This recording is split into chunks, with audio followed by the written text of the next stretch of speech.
Good morning, student. Today we start science second chapter, health and disease. Health and disease म्हणजे आरोग्य आणि रोग. आता तुम्ही जर पिक्चर बघत असाल, पिक्चर मध्येच लगेच कळते तुम्हाला हेल्थ अँड डिसीज. हेल्थच्या खाली जो मुलाचा चेहरा दाखवलाय तो एकदम व्यवस्थित आहे. डिसीजच्या खाली जो चेहरा मुलाचा चेहरा दाखवलाय त्याच्यावर तुम्हाला इन्फेक्शन तिथे लगेच दिसतंय.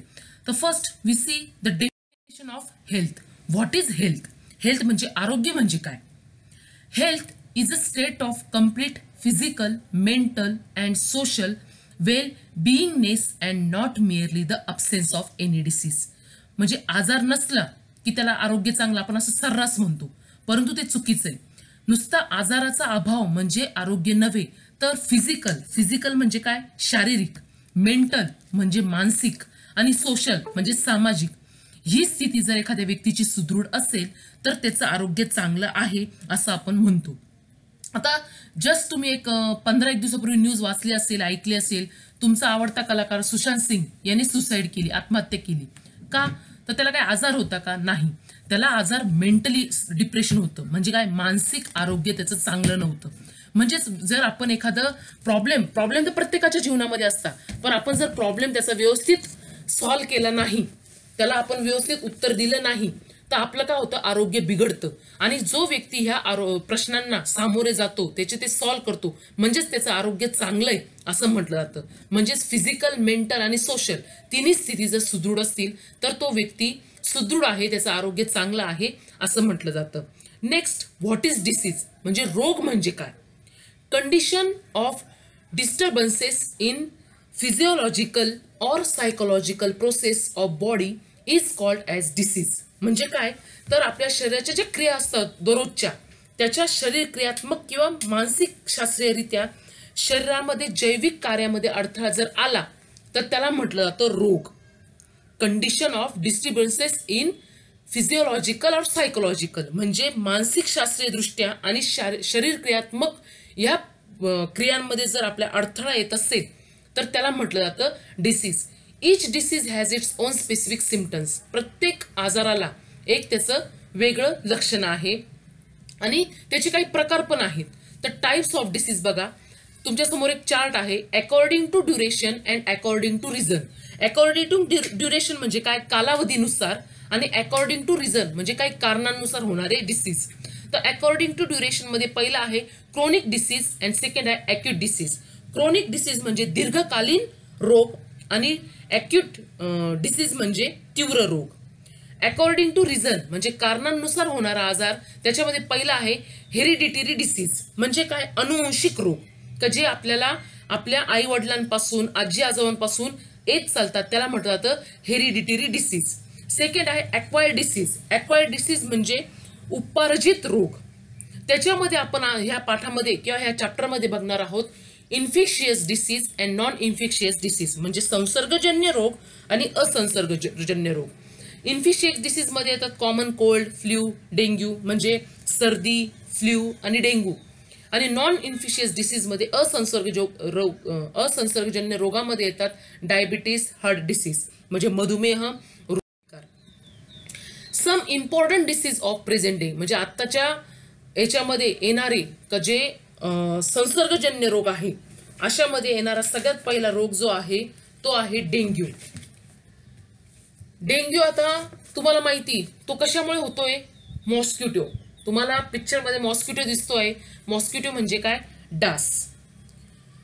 Mosquito lays the eggs in waterlogged places and thereby their population increases.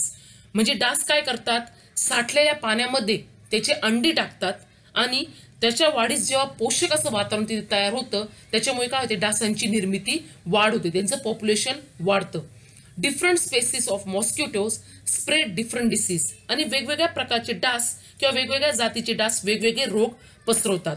Dengue is spread by Aedes aegypti. Dengue हा जो आजार आहे हा एडिस इजिप्ती या नावाच्या जातीमुळे होतो. This disease is caused by den 14 virus belonging to the type flavivirus. म्हणजे काय? तर हा जो आजार आहे फ्लेव्ही व्हायरस या प्रकारातील डेन 12 या विषाणूमुळे हा आजार होतो. पुन्हा एकदा सांगते, this disease is caused by DEN14 virus belonging to the type flavivirus. म्हणजे काय तर हा आजार जो आहे फ्लेवी व्हायरस या प्रकारातील DEN14 व्हायरसमुळे होतो. याचे सिम्पटम्स काय म्हणजे लक्षणं काय आहे तर first symptom is acute flavour and headache vomiting. म्हणजे तीव्र ताप, ॲक्यूट फ्लेवर म्हणजे अतिशय तीव्र ताप, हेडेक म्हणजे तीव्र डोकेदुखी आणि वॉमिटिंग म्हणजे उलट्या. Second, pains in eye socket is very prominent symptoms. म्हणजे अतिशय सर्वात महत्वाचे याचं जे लक्षण आहे ते आहे डोळ्यांच्या खोबणीत दुखणं. तिसरं, decrease in platelet count that may lead to internal haemorrhage. म्हणजे काय तर आपलं जे रक्तातील रक्तबिंबिका जे आहे यांचं प्रमाण काय होतं कमी होत चालतं आणि त्याच्यामुळे शरीरामध्ये ब्लिडिंग सुरू होते, शरीराअंतर्गत रक्तस्राव सुरू होतो. हे अतिशय डेंजरस लक्षण आहे. सेकंड जो आहे तो आहे स्वाईन फ्लू. स्वाईन फ्लू हा आजार डुक्कर किंवा पीक जे आपण म्हणतो त्याच्यामुळे पसरणारा हा आजार आहे. रिझन्स ऑफ इन्फेक्शन म्हणजे याचे संसर्ग होण्याची कारण काय बघा. Infection for swine flu occurs through pigs and humans. Swine फ्लूचा संसर्ग हा डुक्कर या प्राण्याद्वारे तसेच माणसांमुळे सुद्धा होतो. आता ज्या रोगाने आपलं थैमान मांडलेला आहे कोरोना, हा सुद्धा कशामुळे होणारा आजार आहे माणसांमुळे संसर्गजन्य होणारा आजार आहे. तसाच हा स्वाईन फ्लू सुद्धा आहे डुक्कर, पिग आणि ह्युमन म्हणजे माणसांमुळे पसरणारा हा आजार आहे. Viruses of swine flu are spread through secretion of nose, throat and saliva. Swine फ्लूच्या विषाणूचा प्रसार हा रोग्याच्या घामातून, स्वीट म्हणजे काय घाम, तसेच नाकातील आणि घशातील स्राव व थुंकीतून होतो. सिम्पटम्स ऑफ स्वाईन फ्लू याचे लक्षण काय आहे. डिफिकल्टी इन ब्रीथिंग म्हणजे श्वास घेण्यास अडथळा होणे आणि second, sore throat body pens म्हणजे घसा खवखवणे आणि शरीर. थर्ड जो आजार आहे एड्स, ॲक्वायर्ड इम्युनोडेफिशियन्सी सिंड्रोम. अतिशय ज्याला समाज अजूनही घाबरतो असा तो आजार आहे. This disease is caused by HIV human immunodeficiency virus. म्हणजे हा जो आजार आहे हा HIV ह्या विषाणूमुळे होतो.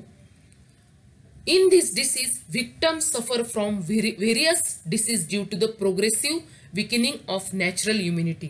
म्हणजे आपल्या जो रोगी असतो त्याच्यामध्ये नैसर्गिक रोगप्रतिकार शक्ती हळूहळू दुर्बल झाल्याने, कमी झाल्याने त्याला विविध रोगांची लागण होते. Diagnosis of AIDS cannot be confirm without test in medical laboratories. वैद्यकीय प्रयोगशाळेत केलेल्या चाचणीत निष्पन्न झाल्याशिवाय एड्सचे निदान निश्चित असे करता येत नाही. ELISA test is use for this proper diagnosis. म्हणजे याच्यासाठी इलिसा ही रक्ताची चाचणी आहे ती त्याच्यामध्ये केली जाते. Symptoms of AIDS are personal specific म्हणजे व्यक्तिसापेक्ष म्हणजे व्यक्तीनुसार याचे जे लक्षण आहे ते बदलत चालतात. आणि अगदी महत्वाचं विद्यार्थ्यांनो, AIDS does not occur due to the touching to and sharing the food with HIV infected person or by nursing the HIV patient. म्हणजे HIV बाधित असलेल्या व्यक्तीला स्पर्श केल्याने किंवा त्याच्यासोबत जेवण केल्याने किंवा त्याची नर्सिंग म्हणजे सेवा शुश्रूषा केल्याने एड्स होत नाही. Our behaviour with HIV infected person must be normal. त्याच्यामुळे HIV झालेल्या व्यक्तीला त्याचा तिरस्कार न करता त्याच्याशी वागणं आपलं नॉर्मल असणं गरजेचं आहे किंवा सर्वसामान्य असणं गरजेचं आहे. HIV हा कशाने त्याला हात लावल्याने वगैरे होत नाही. नेक्स्ट तुमच्या समोर एक चार्ट आहे, तिथे तुम्हाला काय दिसतात, वेगवेगळे प्राणी दिसत आहेत. बॅट, फॉक्स, डॉग, मुंगूस असे जे प्राणी आहेत. म्हणजे काय त्यांचं इन्फेक्शन थ्रू द ॲनिमल्स म्हणजे प्राण्यांपासून होणारे आजार आपण बघत आहोत. त्याच्यामध्ये पहिला आहे रेबीज. तर rabies this is viral disease. हा काय आहे विषाणूजन्य रोग आहे. It occurs due to the bite of the infected dog, rabbit, monkey, cat etcetera. म्हणजे जर हा तुम्हाला संसर्ग झालेला कुत्रा, ससा, माकड असे प्राणी जर चावले तर तुम्हाला तो आजार त्यांच्यापासून होतो.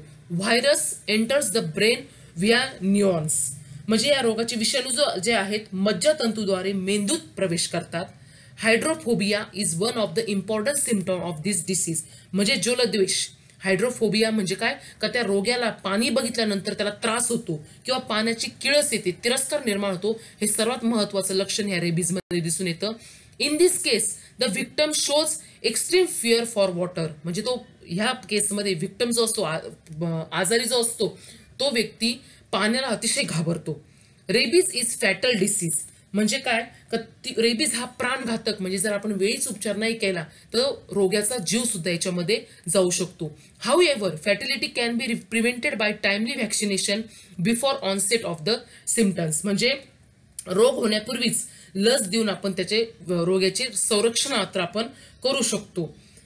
Symptoms start to appear within 19 or 175 days of dog bite, म्हणजे कुत्र चावल्यानंतर ह्या आजाराची जी लक्षणं आहे ती 90 ते 175 दिवसांमध्ये दिसू लागतात.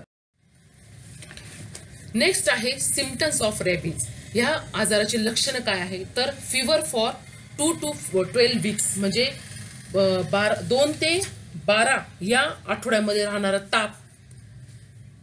एक्झॅरिएशन इन बिहेवियर, म्हणजे अतिशयोक्ती करत राहणे, म्हणजे बघा एखादी गोष्टी जर असेल, तिचं त्रास जर थोडा असेल परंतु ही व्यक्ती काय करते, त्याचा त्रास अतिशय जास्त करून घेते, त्रागा करते, तेव्हा त्याला म्हटलं जातं अतिशयोक्ती. Extra aggression in behaviour. Third hydrophobia, म्हणजे मी तुम्हाला आधीच सांगितलं जलद्वेष, जलाची ह्या रोग्याला भीती वाटते. बरोबर. थँक्यू.